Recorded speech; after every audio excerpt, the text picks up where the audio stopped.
Hi, I'm Kit Cassingham, founder of and Chief Energizing Officer at Live in Focused Energy.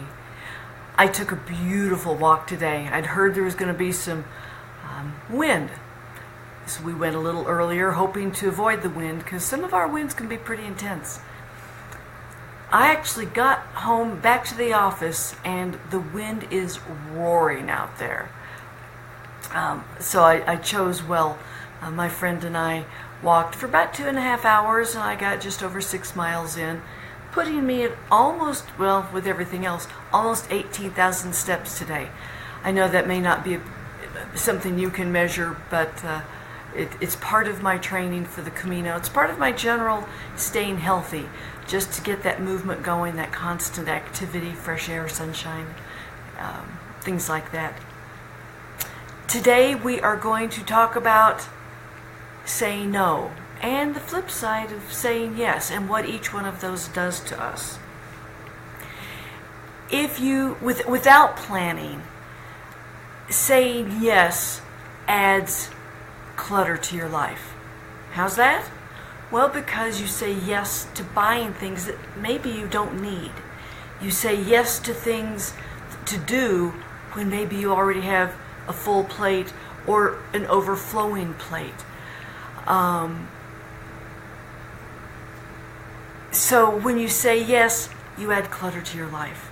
And that same clutter, that same yesness adds distractions, because the more you pile on your plate, the more you have to pay attention to, the more people are tugging at you for answers and information, distractions.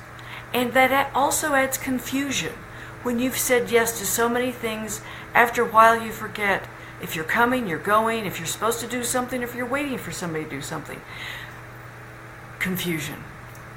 Saying yes too much, again without planning for it, decreases your focus, because after a while your brain just starts shutting down. It goes into overload, it short circuits. That decreases focus. It robs you of your intention, and maybe your intention's robbing you of your nose, but saying yes too much keeps you from the path you chose to be on, whatever your intention was for the moment, for the day, for your life, whatever. And that throws you out of balance. When you're living more evenly from the 4 buckets of your life, if you're saying yes or no appropriately in each of those things, they stay balanced. You may do a little more in one bucket than the other, but with time, with attention, you are you're keeping them all in balance and saying yes and no appropriately.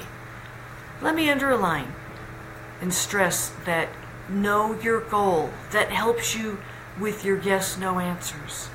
Now, ADD is aggravated by the chaos that all those yeses create. The chaos created by yes makes the prefrontal cortex work harder. And when you try harder, that shuts the prefrontal cortex down even more, and it actually backfires for people with ADD. So if you have ADD, then you want to be careful about managing your time better. If your significant other has ADD, you may want to help them with the balance of not saying yes to so many things, to keeping their life more simple, more organized. So I love the word no. It's amazing how difficult such a tiny little word, 2 letters, how hard it is to say. No, I don't have time for that. No, that isn't where I'm spending my time or my money right now. So learning to say no reduces clutter, because you're not buying the things that you don't need, you're not doing the things you don't have time for, or don't further your purpose for the moment, don't get you closer to your goal. Saying no cuts the distractions. No, I will not do Facebook before noon. No, I will not, etc. You get my message. And saying no reduces the confusion because you have a manageable number of things to do, people to hear from, people to connect with. Saying no helps you keep a structured, managed life. And that is ultimately a more productive life, a more satisfying life. No also increases your focus without you having to try harder. Because when you have fewer things to pay attention to, you can take care of each thing as you need to, as you schedule it. And saying no more often helps you keep your intention on track, helps you moving towards that goal. Saying no helps you keep your balance. So this morning I said yes to a walk because that helps me in my goal of walking the Camino this fall. By saying yes to that, and this is a contradiction, I know, it seems like that, but if I don't walk, then I'm saying no to better health for the Camino. I'm saying no, I want to have more blisters, more sore muscles, etc. for the Camino. So in this case, yes helps me towards my goal.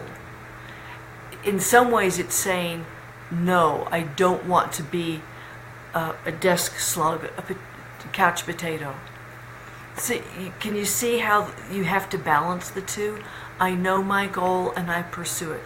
And my walks also give me some social time. It is so easy for me to stay in my little cave, which I'm very proud of. But it's better for my soul, for my heart, for my brain, to be out with friends, doing things, talking, exploring the world of ideas. And back to being out in the sun, getting exercise, the fresh air, that's all good for me. That's part of my balance. Now, I've talked with a few of you off list about saying no. It takes clarity of knowing who you are and what you want to say no, to know when to say no and when to say yes. It can take courage, or confidence if you prefer, to say no. You have the confidence that what you're doing is your right path. And you have the courage to honor that and to honor yourself in that. So confidence and courage go very nicely together in saying no, living a more organized life, helping to manage that ADD for yourself or your loved one, or those, as we've discussed, those ADD moments. Let's see, I have a couple of things I want to be sure to say. Okay, I've said those. So it is the intention of what you're doing that lets you say yes and no appropriately. Don't pile your plate, your life full of things that are extraneous. Be like the minimalists and reduce that. Be mindful of what you want. I think that is one of the big keys to living our lives successfully, productively, sanely, is to be mindful of our actions and our thoughts. Being mindful of our goals, I guess, is part of it too. And be consistent with what you do. You don't learn to walk by just deciding, I'm going to walk now. You have to be consistent in taking that first step, picking yourself up when you fall, and take the next step. Heck, maybe you'll get to take 2 or 3 steps. And that's the way it is with learning new things. Consistent action, consistent pursuit, consistent progress. And celebrate those wins. When you fall down, don't say, I quit.